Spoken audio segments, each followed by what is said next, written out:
We talk about saints like they float above reality. Visions get packaged as feel-good moments. But Teresa of Avila wrote something down in 1561 that nobody wants to read at Sunday school. A Catholic stops going to Mass. Years pass. Teresa sees his soul. What she describes is not what you expect. What she calls it lands even harder. The vision sits in her autobiography with dates and names and a word that makes people uncomfortable. Honesty. That is when the mystical experiences start. By 1561, she is writing her autobiography at the command of her confessors. The manuscript is called Libro de la Vida, Life. In chapter 38, she documents a vision that occurs during this period. She does not give the exact day. She gives enough. Scholars have debated the identity. Some suggest a nobleman from Avila. Others point to a converso merchant. The city records from 1558 to 1561 show at least 12 men prosecuted by the Inquisition in Avila for missing Mass obligations. The penalty for habitual absence is excommunication. The penalty for obstinate absence is imprisonment. The penalty for heretical absence is fire. The man Teresa knows does not return. He does not confess. He does not seek absolution. Then he dies. Cristianos in Madrid. The critical apparatus includes manuscript comparisons from the Escorial and Toledo codices, and the confessor's marginal notes that verify dates and persons. Now back to the information. She writes that devils take possession of the body as if it were a game. She uses the word juego, game. They toss it, they mock it, they carry it to the grave without reverence. She watches the burial happen. Then she sees the soul separate, descending. She does not use the word hell.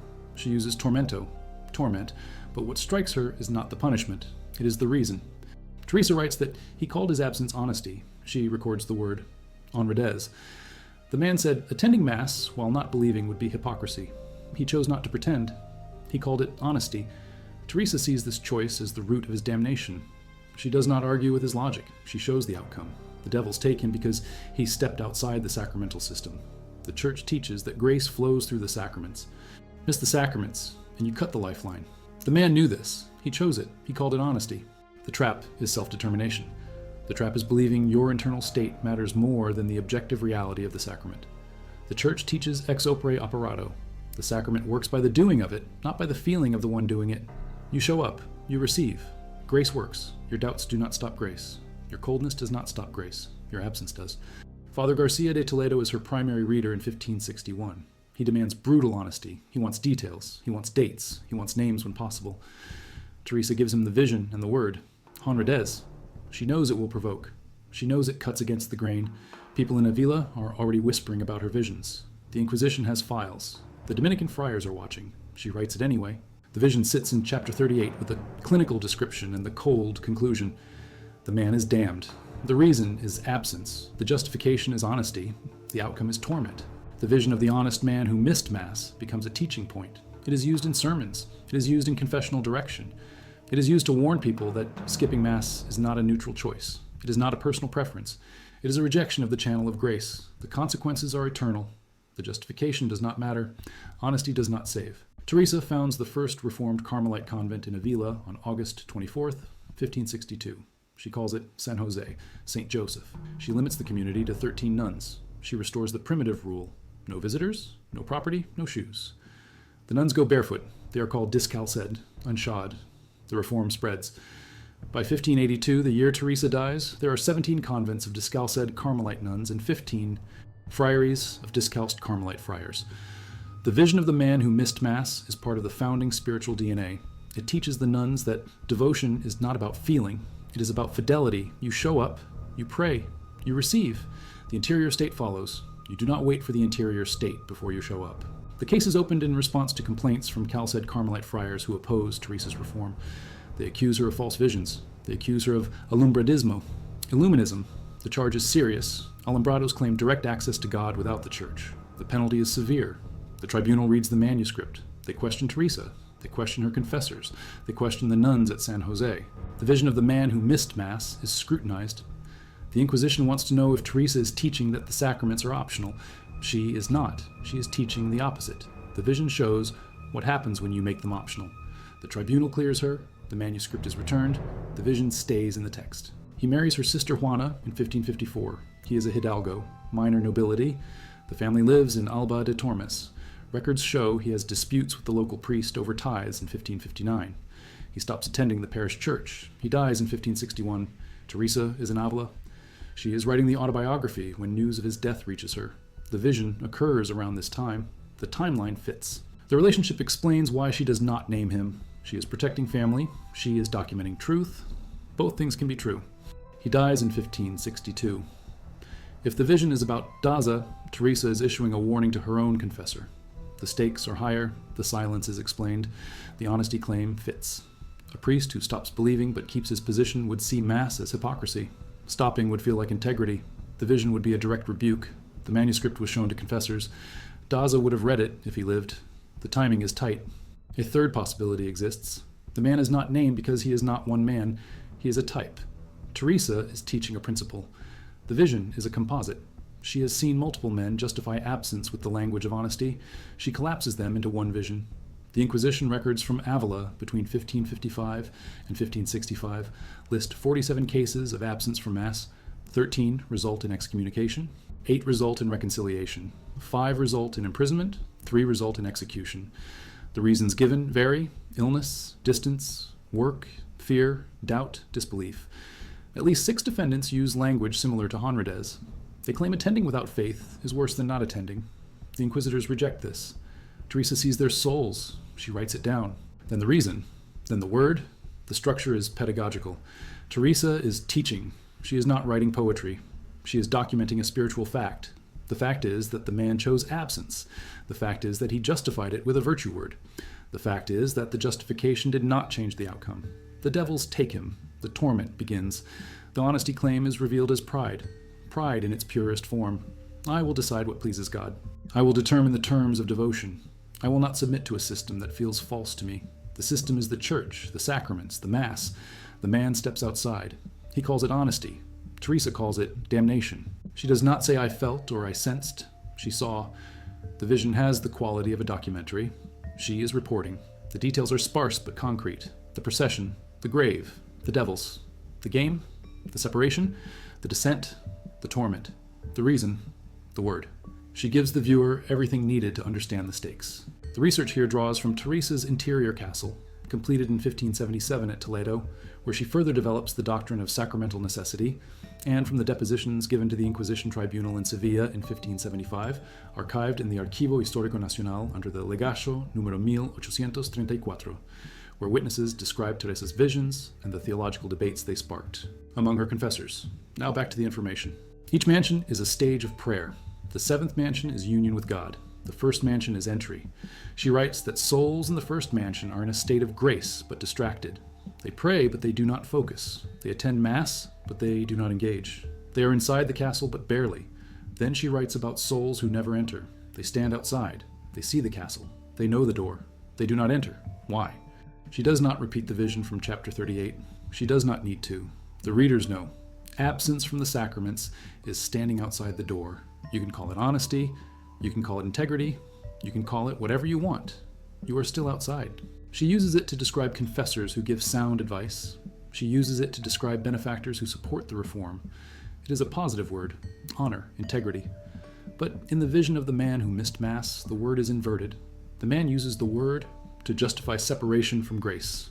He calls his absence honest. Teresa shows the cost. The inversion is the point. Virtue language can mask vice. Honor language can hide pride. The man believes he is being true to himself. Teresa sees he is being false to God, not by the faith of the doer. The minister's state does not block the sacrament. The recipient's state does not block the sacrament. Mortal sin blocks the reception of grace. Absence blocks the reception of grace. Doubt does not block it. Coldness does not block it. You show up. You receive. The grace is given. The man in Teresa's vision knows this. He chooses absence. He calls it honesty. The council calls it mortal sin. Teresa's confessors use the vision in their own ministries. Father Bañez preaches on it in Salamanca in 1573. He tells students at the university that missing Sunday Mass without grave cause is mortal sin. He tells them that feeling hypocritical is not a grave cause. He tells them that interior dryness is not a grave cause. He tells them that doubt is not a grave cause. He tells them to go to Mass. He tells them to receive the Eucharist in a state of grace. He tells them that God will handle the rest. He cites Teresa's vision.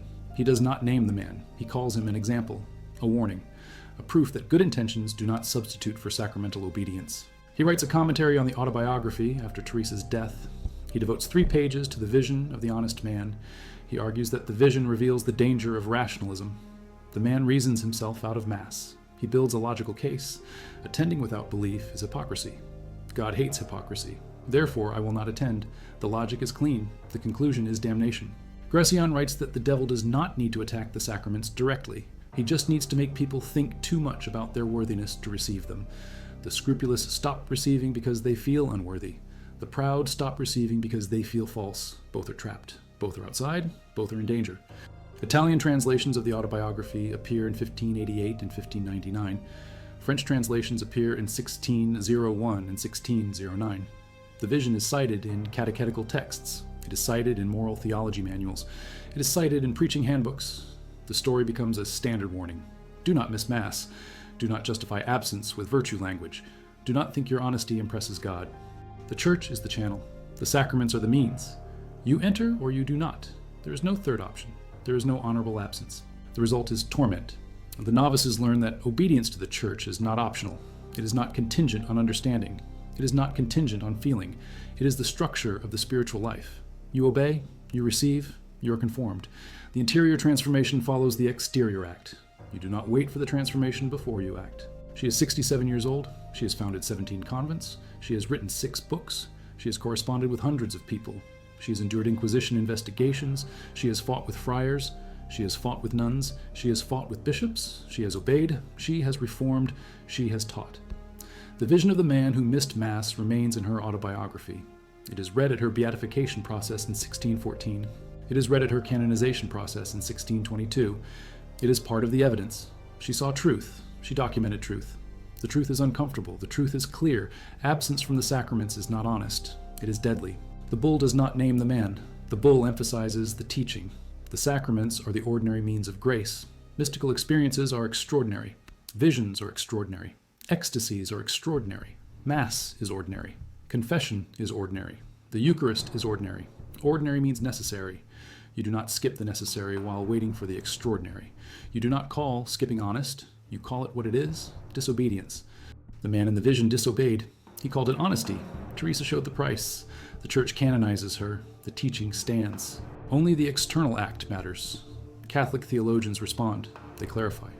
The vision does not teach that attending Mass saves you. It teaches that refusing to attend Mass cuts you off from grace. Grace saves. The sacraments channel grace. Refusing the channel does not mean you are saved by honesty. It means you have refused the means. The man in the vision did not stop going to Mass because he lost faith. He stopped going because he thought his honesty was superior to sacramental participation. That is pride. Pride damns. The Church condemns Jansenism in 1653 and again in 1713. The condemnation clarifies. You are unworthy. That is the point. You receive anyway because Christ is worthy. The sacrament does not depend on your perfection. It depends on his. The man in Teresa's vision did not stop because he felt unworthy. He stopped because he thought he was being honest. He was wrong. The autobiography is translated into English in 1875 by David Lewis. The translation is published in London. The vision appears in chapter 38 as translated. The word honradez becomes honesty. The English word carries less weight than the Spanish. Honesty in English means truth-telling. Honradez in Spanish means honor-bound integrity. The translation flattens the irony. The man is not just claiming to tell the truth. He is claiming to act with honor. He is claiming moral superiority. The Spanish reader hears the pride immediately. The English reader might miss it. Lewis adds a footnote. He explains the Spanish connotation. He explains that the man is justifying absence with virtue language. The footnote helps. The irony is restored. They identify possible candidates for the unnamed man. They map Teresa's movements in 1560 to 1562. They examine the reform timeline. They examine the confessor network. They examine the theological debates of the period. The vision is placed in context. The context is a church in crisis. The Protestant Reformation is 43 years old when Teresa writes the autobiography. The Council of Trent is meeting. The sacraments are under attack. The Mass is under attack. Luther calls it idolatry. Calvin calls it blasphemy. Zwingli calls it empty symbol. The Catholic response is to double down. The sacraments are not symbols. They are realities. They affect what they signify. Grace is real. Grace is given. Grace is channeled through the sacraments. Miss the sacraments, and you miss grace. Teresa's vision is part of this response. It is not abstract. It is experiential. She saw what happens. She wrote it down. Canon 921 requires Catholics to attend Mass on Sundays and holy days. The penalty for violation is not specified in the code. The penalty is spiritual. The penalty is separation from grace. Teresa's vision is not cited in the new code. The principle is embedded. You show up, you participate, you receive. This is the ordinary way. This is the necessary way. The idea of damnation for missing Mass feels harsh. The idea that good intentions do not matter feels harsh. The idea that calling absence honesty does not change the outcome feels harsh. But Teresa is not writing for modern readers. She's writing for Catholics in the 16th century who need to know the stakes. The stakes are eternal. The choice is clear. You enter the sacramental system or you do not. There is no third category. There is no honorable absence. The man in the vision thought there was. He was wrong. Teresa shows the outcome. The outcome is not ambiguous. The outcome is torment. The justification does not matter. The word does not matter. On Redez, honesty, integrity, none of it matters. What matters is the choice. He chose absence. Absence is death. It moves to the ceremonial. The body is carried to burial. It shifts to the supernatural. Devils take possession. It descends to the horrific. They toss the body like a game. It reveals the spiritual. The soul separates and descends. It delivers the reason. He stopped going to Mass. It delivers the justification. He called it honesty. It delivers the verdict. He is damned.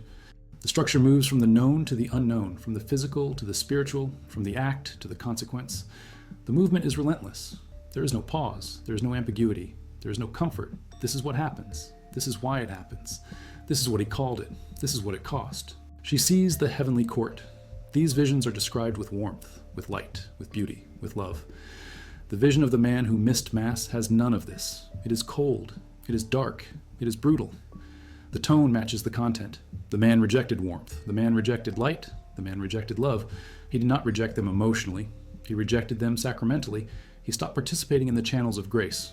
The vision shows the result. No warmth, no light, no love, just devils, just mockery, just dissent, just torment. The devils show what they think of his self. They toss it. They play with it. They mock it. The body that housed the soul that called absence honesty is treated as worthless, because without grace, it is worthless. Without the sacraments, it is worthless. Without the church, it is worthless. The man did not believe this. The devils demonstrate it. She does not describe ice. She does not describe demons with tridents. She describes tormento. The word is general, torment, suffering. The lack of detail is deliberate. The point is not the mechanism of suffering. The point is the fact of suffering. The soul is separated from God. That is the torment. Everything else is footnote. The man chose separation. He called it honesty. The separation is now permanent. The torment is now eternal. Teresa documents the transition. Death, burial, possession, mockery, separation, descent, torment, 7 steps, 7 beats. The structure is liturgical. The Mass has 7 sections in the Tridentine Rite. The vision has 7 stages. The man rejected the liturgy. The vision imposes a counter-liturgy, a liturgy of loss. By 1700, there are over 900 discalced Carmelite convents and friaries worldwide. The autobiography is required reading. The vision is required reflection. The message is absorbed. Do not miss Mass. Do not rationalize absence. Do not trust your own judgment of what constitutes honesty before God. Trust the church. Trust the sacraments. Your feelings are not the measure. Your logic is not the measure. Obedience is the measure. Participation is the measure. Reception is the measure. The man in the vision measured himself and found himself honest. God measured him and found him absent. The difference is everything. The man in the vision exercises autonomy. He decides for himself. He acts on his decision. He justifies his action with moral language.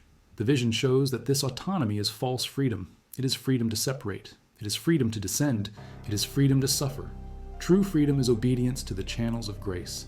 True freedom is participation in the sacramental life. True freedom is submission to the church. The vision teaches this. The anthropologists note it. They do not endorse it. They document it. It works in the short term. It creates anxiety in the long term. It can produce scrupulosity. It can produce rebellion. Teresa knows this. She is not writing for the long term. She is writing for the immediate term. The reform is fragile. The convents are new. The nuns are learning. The stakes are real. The vision is a tool. It is used. It works. Teresa is making a point. She is not reporting a literal vision. She is constructing a parable. The man is a type. The devils are symbols. The point is real. The vision is fiction. Other theologians argue the opposite. Teresa insists on the literal truth of her visions. She submits them to her confessors. She submits them to the Inquisition. She stakes her reputation on their veracity. The vision is literal. The man is real. The devils are real. The debate does not resolve. The art functions as catechesis. It teaches without words. The image of devils tossing a body is hard to forget. The image of a soul descending is hard to forget. The lesson is hard to forget. Do not miss Mass. Do not call absence honesty. Do not end up in the painting. He justifies isolation with personal integrity. The isolation kills him spiritually. The Mass is not just a personal obligation. It is a communal act. It is the gathering of the body of Christ. When you absent yourself, you wound the body. You diminish the gathering. You weaken the community. The vision shows the consequence for the individual. The modern emphasis is gentler. The original emphasis is harsher. Both are Teresa. The word honradez still lands. Spanish-speaking Catholics read the autobiography and hear the irony. The man calls his absence honest. He is lying, not to others, to himself. He has constructed a narrative where he is the hero. He is too honest to fake devotion. He is too sincere to play along. He is too integrated to split his interior from his exterior. The narrative is self-flattering. It is pride, dressed as virtue. Teresa sees through it. The devil sees through it. God sees through it. The only one who does not see through it is the man. He dies believing his own story. The vision shows the truth. His honesty is dishonesty. His integrity is disintegration. His honor is shame. The devils toss him. The game is over. The story collapses. The truth stands. He is separated. He is descending. He is in torment. He called it honesty. In 2012, a research team from the University of Salamanca examines the Inquisition archives. They find a case file from 1561. A man is accused of habitual absence from Mass. The file is incomplete. The man's name is partially legible. The surname looks like Oval. The given name is unclear. The accusation cites testimony from the parish priest of Alba de Tormes. The priest testifies that the man stopped attending after a dispute over tithes in 1559. The priest testifies that the man said attending Mass while harboring anger against the priest would be hypocritical. The man said he would rather stay away until his anger cooled. The anger never cooled. The man never returned. The man died in March 1561. The file ends. No verdict is recorded. No penalty is recorded. The death closes the case. The timeline matches. The location matches. The justification matches. The researchers publish their findings. They suggest this is the man in Teresa's vision. The suggestion is plausible. It is not proven. The mystery remains. He justified it with virtue language. He called it honesty. He died. Teresa saw his soul. The devils took him. The torment began. The justification did not save him. The honesty did not save him. The integrity did not save him. The absence damned him. The teaching is clear. The teaching is harsh. The teaching is uncomfortable. The teaching stands. She is the first woman to receive this title. The Declaration cites her theological writings. It cites her mystical experiences. It cites her reform work. The vision of the man who missed Mass is part of the evidence. The vision demonstrates Teresa's understanding of sin. It demonstrates her understanding of grace. It demonstrates her understanding of the sacraments. It demonstrates her willingness to document hard truth. The Church declares her teaching sound. The Church declares her visions credible. The Church declares her a doctor. The teaching spreads further. The vision spreads further. The warning spreads further. They examine the margins. They examine the confessor's notes. In the margin next to chapter 38, verse 19, where Teresa describes the vision, there is a note in the hand of Father Bañez. The note reads, Hoc vidi. I saw this. The note is in Latin. The note is in Bañez's hand. The note is an endorsement. Bañez is confirming that Teresa told him about this vision. He is confirming that he believes her. He is confirming the theological content. The note is dated 1568, 7 years after the vision, 7 years after the autobiography is written. Bañez has had time to reflect. He confirms, Hoc vidi. This I saw. The note is not in Teresa's hand. It is in the confessor's hand. It is external verification. The vision is not just Teresa's claim. It is Bañez's witness. The archive releases the image. The note is clear. The ink is faded but readable. The confirmation stands. He stakes his reputation on it. His reputation is significant. He is a consultor to the Inquisition. He is a defender of orthodoxy. The endorsement adds weight. The vision is not just mystical experience. It is theological teaching. It is sound doctrine. It is verified truth. The discomfort is the point. The teaching is not meant to comfort. It is meant to warn. It is meant to correct. The man in the vision made a choice. He called it honesty. Teresa saw the outcome. She wrote it down. The manuscript survives. The teaching survives. Attend Mass. Receive the sacraments. Do not rationalize absence. Do not trust your own judgment above the Church. Do not call separation honesty. The price is too high. The cost is eternal. The devils are waiting. The game will end. The torment will begin. The justification will not matter. Only grace saves. Only the sacraments channel grace. Only presence receives grace. Absence receives nothing. Absence receives devils. Absence receives mockery. Absence receives dissent. Absence receives torment. Honrides. The word sits in the manuscript. Cold, accusatory, damning. The man called it honesty. The vision calls it death.